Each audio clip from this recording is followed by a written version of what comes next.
Hello, beautiful people.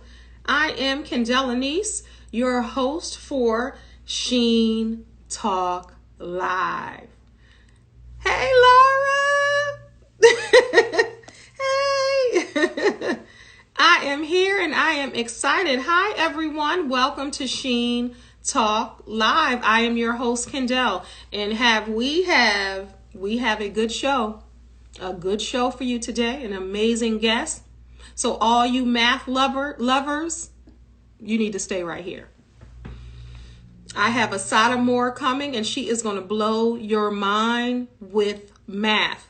How can someone blow your mind with math? She's going to do that. She is an amazing woman who is teaching math in a different way, in an organic way, in a natural way. And you'll see what I mean soon. Hi, everybody. Happy Wednesday.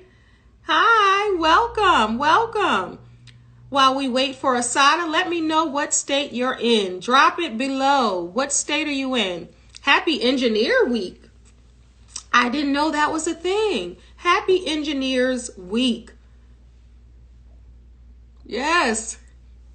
I think that's her right there. Assata, I think I see you. I think that's you. There she is.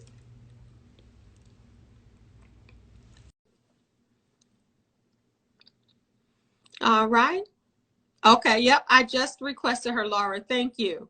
Or she just requested me. So, dear Lord, please allow this Wi-Fi to work. How you doing?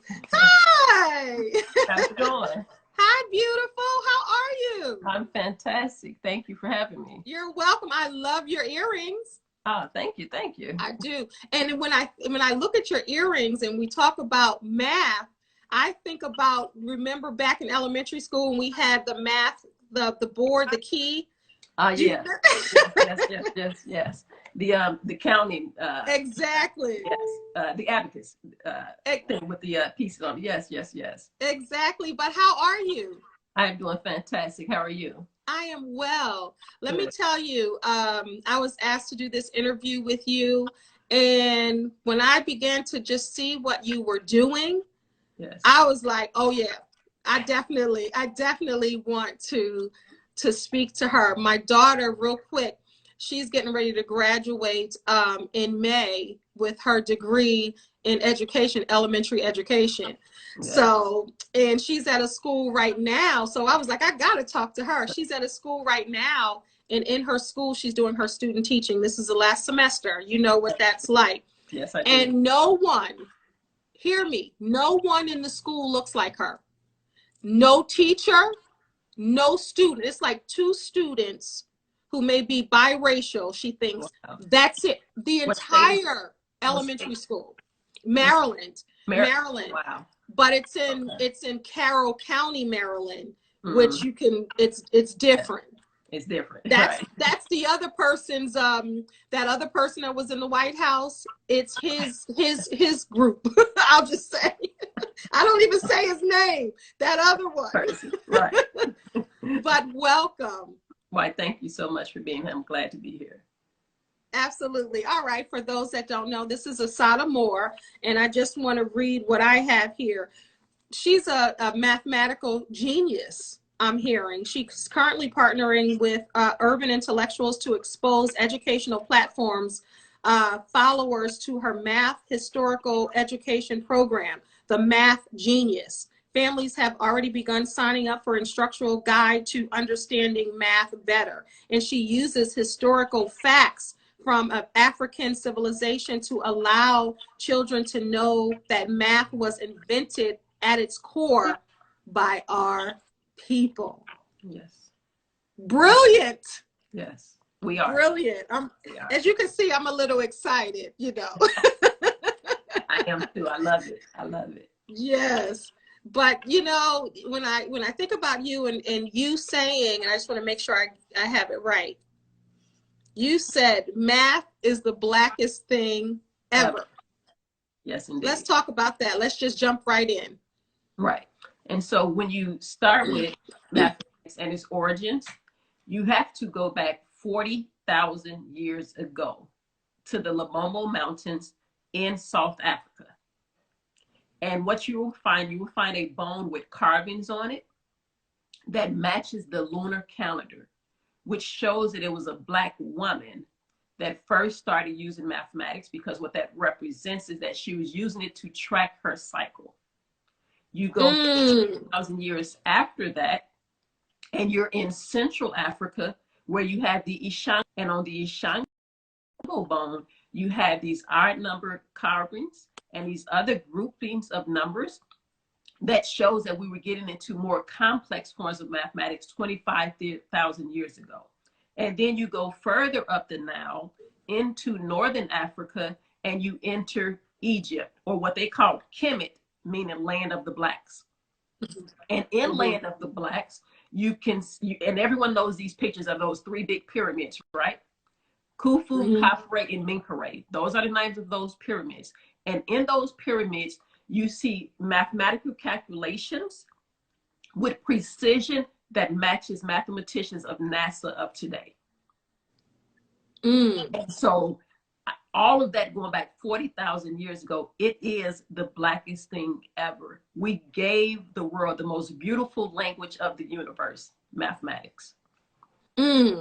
That's powerful. And when you teaching math through historical facts, I think that is genius, and really saying that, because so many kids are intimidated by math, especially ours. They don't expect us to be in STEM programs and math programs and engineering programs. And someone on here said engineers week or something like that. I never heard of that. Yeah. But even in the engineering field, and if they do that, it's usually the young boys, because we're told at a young age that math is really not for girls. English is for girls, math is for boys. Where do you think that came from?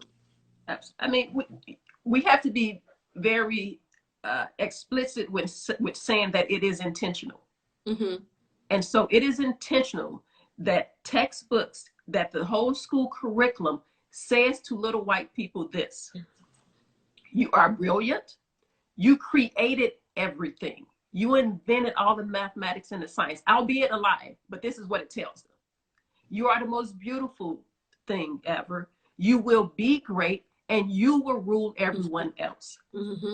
What it says to Black children is that you had no significant history. It started with slavery, thus you were weak to even let us capture you in that way. And you're still weak because Martin Luther King said, turn the other cheek and to be passive. It is intentional that they do not teach us about Malcolm X. It is intentional that they do not teach you about the thousands of revolutions that have happened across Northern America. It is intentional that they do not teach you that the Greeks studied from the Africans. All of that is intentional, because what it says to white children and what it does is that it builds their confidence while tearing ours down. Let me tell you something. You just gave me a chill that ran through my body, because there were no lies detected. Everything that you said, like, I kid you not, I just got a chill. And let me just read some of the comments. Laura said, you better preach, Sister Assata. That's why we have to speak life over our children. Absolutely.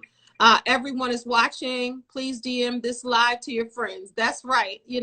And we have to get words like these out. That's why I'm so grateful that Sheen, and I say it all of the time, Sheen is a magazine that it's not just about celebrities and the faces that we know, and I love that about them. That's why I'm glad to be a part of them. It's about showing people who you are. And to me, you are a celebrity in that light. If we're talking about, importance and the light should be shined on them, I think the light should be shined on you. And I'm glad that we can give you this platform to introduce or reintroduce people to you. So I'm honored to speak with you. Thank you. You're welcome. And everyone is like, thank God for using your platform. Thank you. Absolutely. Yeah. And I just want to talk about, okay, why is it that we think math is difficult? Because I've said that out of my mouth before, and I've fallen in line with the stereotypes, the thing. I'm a woman of a certain age, so we didn't have new math, you know, as they say. We had that old math, which now we know is the original math of our people, you know, and with your teachings and really studying further. But back in the day, I fell into that. Honestly, I was excellent at English, you know, and some maths as it went further, I struggled with it, although did well, but not as well as English. So that almost followed the path that they set for us, saying, okay, well, you know, math, you know, we'll put this over here and we'll do math last and we'll do English first. Why do you think that it's so intimidating and difficult for some children to catch on? And is there a way that you can simplify it? Absolutely. A few things. Number one, do we really think that teachers are going to admit that the young Black children sitting in their classrooms are smarter than them? They're not. And so part of it is that the teachers do not know as much as we think that they should know. And here's one of the things that I did when I was a high school principal. I gave my teachers the ACT exam that they were complaining about the students couldn't pass, and they couldn't pass it.